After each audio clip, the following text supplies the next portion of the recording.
Good morning.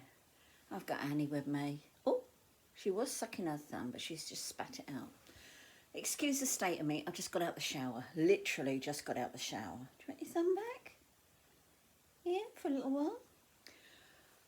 Well, tomorrow is the day of my op. Yeah, oh my goodness. I was in a lot of pain yesterday, but I'm a lot better today. I have days like this. I have days where I can't get about unless I'm on a walking stick. I have days where I'm walking about relatively pain-free. So, you've got on your head, you've got a cat's hair on your head. She been in with you? Eh? Has she been in with you? I'm ready. I am more than ready. I've got my bag packed. I've got chargers, leads ready to go in my bag. As I say, just washed my hair, so that's done. Yeah, I've got a cup of coffee. I thought I'd sit down because I've got things to do today. Indoors, not going out anywhere. Oh, look at her. I put her in a romper yesterday. We have had such lovely weather. It's been like spring here. It really has. She's got little booties on. This is nice. It's got little flowers all over it. Yeah, it's been lovely weather. And she was in that knitted dress from last week I changed her into. So yesterday I thought I'd change her. She could go into this romper and lay in the crib. So the two little ones, Billy and Bobby, are in the car seat together, and she's in the crib now. She's got a little pocket on the front for a dummy, maybe. Clean hanky. Yeah, I've got to be in tomorrow. I've got to be in the hospital at, well, it's called a private clinic. I've got to be there at 7:30 in the morning. So before 6 o'clock in the morning, I've got to do a lateral flow test and have a couple of big glasses of water, and then there'll be nothing after then. So I will be getting up about 5:30ish tomorrow. Yeah, that's fine, as long as I sleep in the night, but I'm sure, because I'll be sleeping tomorrow anyway for my op, so it won't make any difference, will it? Say hello. Say hello. Yeah, nothing to say really. I'm going to try and catch up with you. Well, when I'm in there, I will try and catch up with you. Sit up a little bit. And I don't know how much I feel like chatting afterwards, but Peter says to me, you will ring me, won't you? I said, of course I'll ring you. I said, but maybe not straight away, because I don't know how I feel, but they will ring you to say I'm out of surgery anyway. How he will cope, I do not know. I do not know. He's got no intention of cooking. Well, no, I lie. He did say he'd probably be able to fry himself up some bacon and egg. So that'll be okay. He's got bread. I'm just going to roast a chicken for him. So he's got cold chicken to eat. I'm going to do, while the oven's on, I'm going to do a load of roast potatoes, so we can have bubble and squeak tonight for dinner. That'd be nice and easy when he comes back from fishing. And I might, if I feel up to it, I might make him a cake.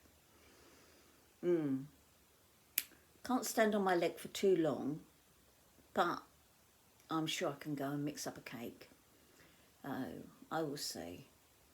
But, a bonny girl. She's a bonny girl, eh? Hey, bonny girl. I'm curled up on Mummy's shoulder, yeah? I'm curled up. You hang on. There we go. Yeah. Oh, dear, oh, dear. Gal's got a lovely new baby. She's got a big boy. I did tell you. I think I told you. No, maybe not. I might not have seen you. I haven't been here for a few days, have I? Because I've been busy. Yeah, I've been doing bits and pieces when I can.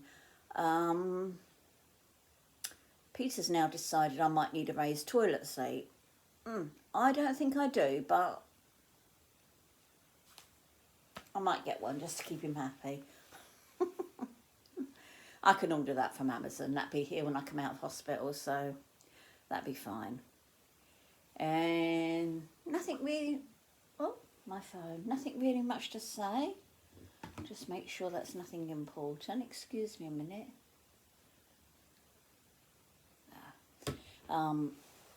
Yeah.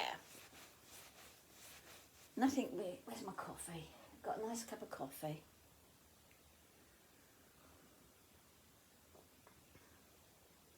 Terry, still no sign of your package. I did go online yesterday and they haven't updated it since the 6th of December. So, yeah, just got to wait, I think. Just got to wait and see if that turns up. And you never know. It might be here when I come out of hospital. You never know. Yeah. I haven't really got anything to tell you. I haven't been doing anything at all. I don't think. Oh, goodness me. Yeah. No. I just asked my friend's advice because she's a ex-nurse.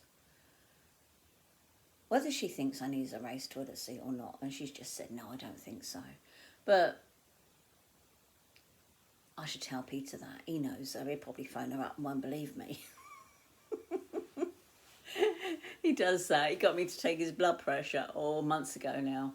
And because I said to him, he said, what is it? I said, that's all right.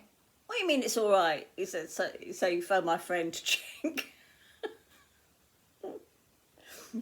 He's so funny. He's so funny. Yeah, don't believe me, but believe her. And he told her what it was. She said, that's fine. He said, well, I don't believe Jean, he said. So anyway, I will see you. A short video, nothing to speak about. Really? Has anyone done any tags? Suzanne's done a couple. I saw her doing one the other day. What was that one? I can't remember what it was now. She did do one a couple of weeks ago, which was what annoys you in films. Now, what did annoy Suzanne? Oh, Suzanne's was where people are hanging up dry washing. You know, we put your washing out in the garden, and she said they're hanging up dry washing, not even wet washing, so that annoys her. What annoys me is when you see people in a film, now they get out of bed, they've just had rampant sex in a bed, and they get out with all their underwear on. I mean, what's all that about, eh? So that's what makes the film unbelievable. But, yeah. Another... Oh, Suzanne, you did one the other day. What was that one? Favourite books. Now, as you know, I usually do audio books now. I've got loads of books which I've reread and reread and reread. But now I tend to... Oh, she's got my hair. Now I tend to settle for audio books, which I get from the library, public library. And I get them. And so I don't buy them, obviously. Download them onto my iPad, and that is what I do.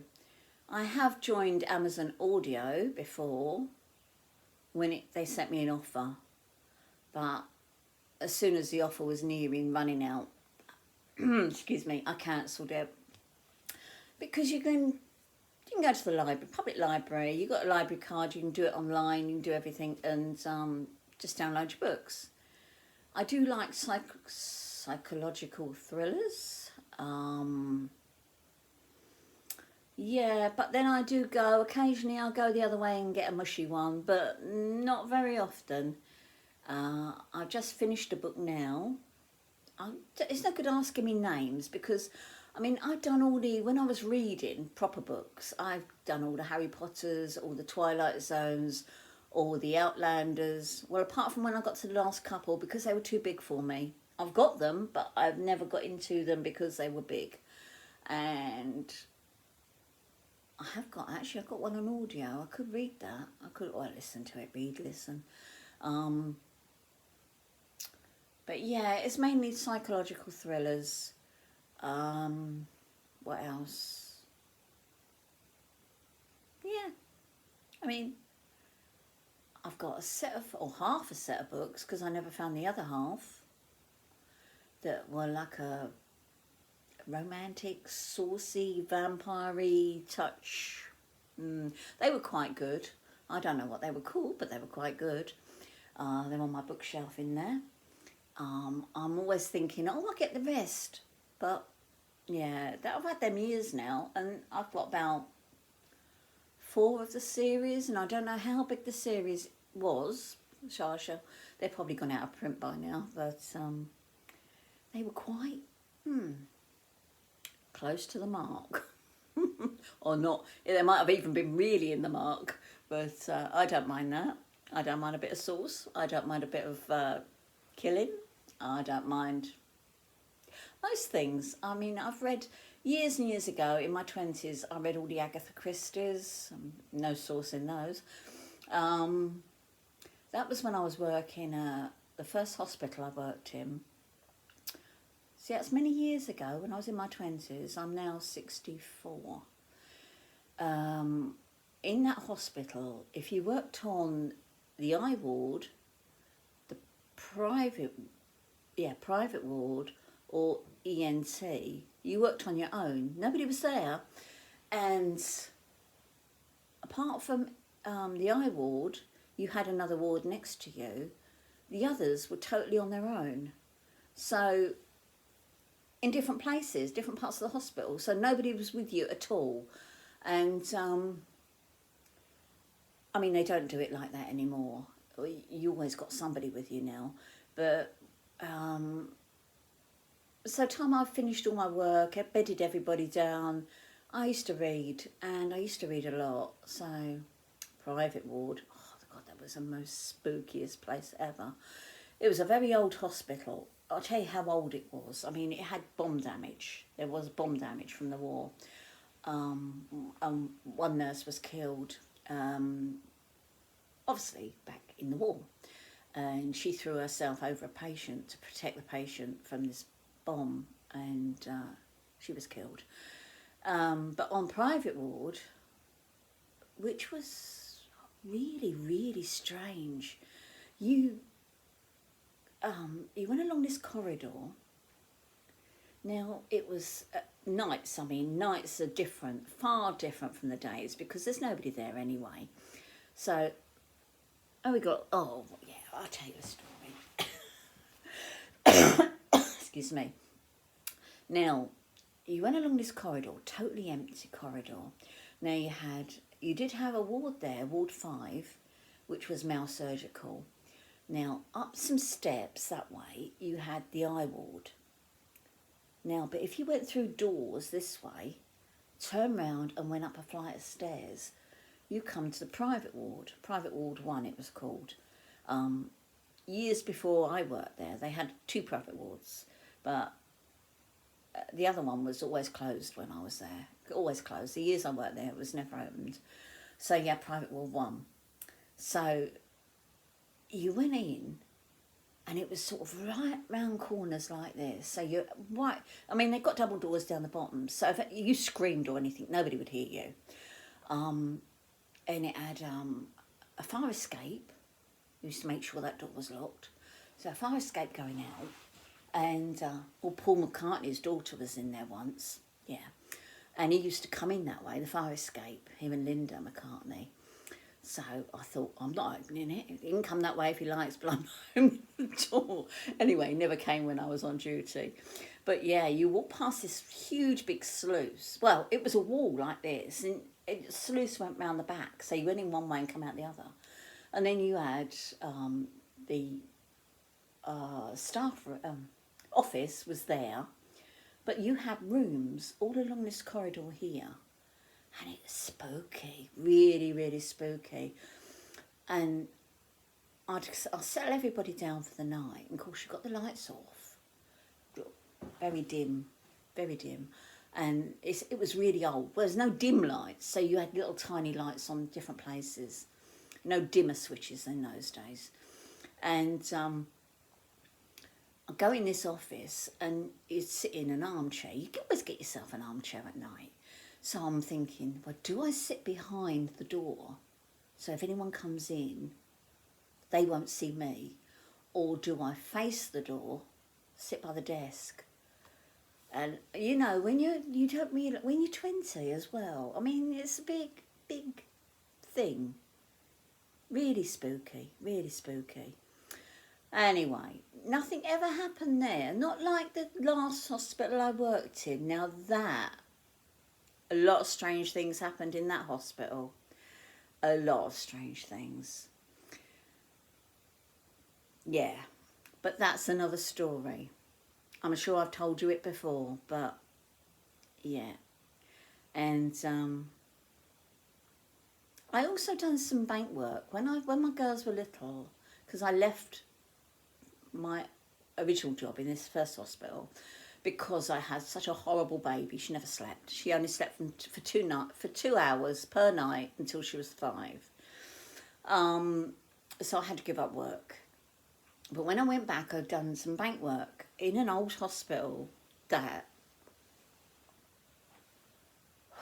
well, it's no longer there. But it was an old workhouse. Yeah, it was an old workhouse. Going back to like Victorian times, it was an old workhouse. And that, I tell you what, that was really spooky, really, really spooky. You had somebody working with you, but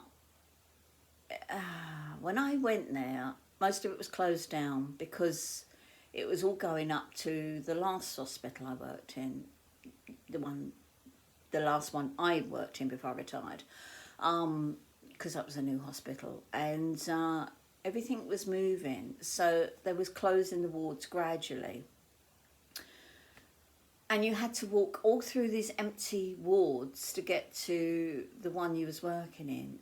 So that was really, really spooky. Really spooky.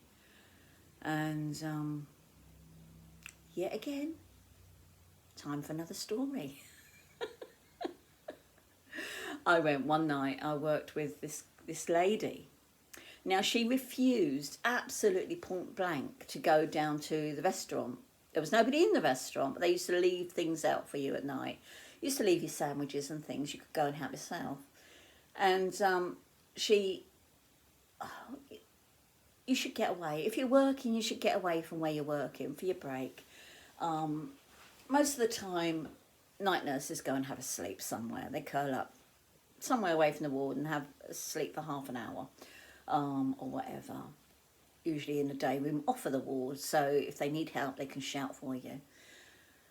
Anyway, if you went down to this restaurant, you had to walk through past all these empty wards again, and she refused. She wouldn't go.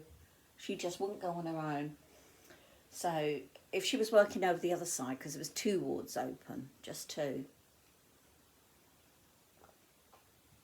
at first, but it did get down to 1, and she went on her own one day to this old day room to have a sleep for a break. She come running out. She went, "Is everybody in their beds?" I said, "Yeah, nobody's moved." I mean, it was so antiquated. You had to go walk around to see the beds, but nobody had gone out. Nobody had gone out. It was all there, and they had brick staircases up the other end of the ward as well. Really, really weird. That people could have walked up if they wanted to. But nobody had been. Everybody was still in their beds. And she said, "This old lady just shook my shoulder." I said, "What?" She said, "I was asleep." She said she shook my shoulder and just stood there looking at me and then left. And she'd come running in. And this was the only ward open and nobody had moved out those beds. I swear blind. We went round, everybody was still accounted for, all in their beds. They would have had to walk past me that way to get out. They could have gone the other way, down the stone staircase. But that wouldn't have taken them to that place. That would have taken them right down to the bottom. Nobody had moved. So, anyway, she's still asleep. I'm going to go put chicken in the oven and do some bits and pieces.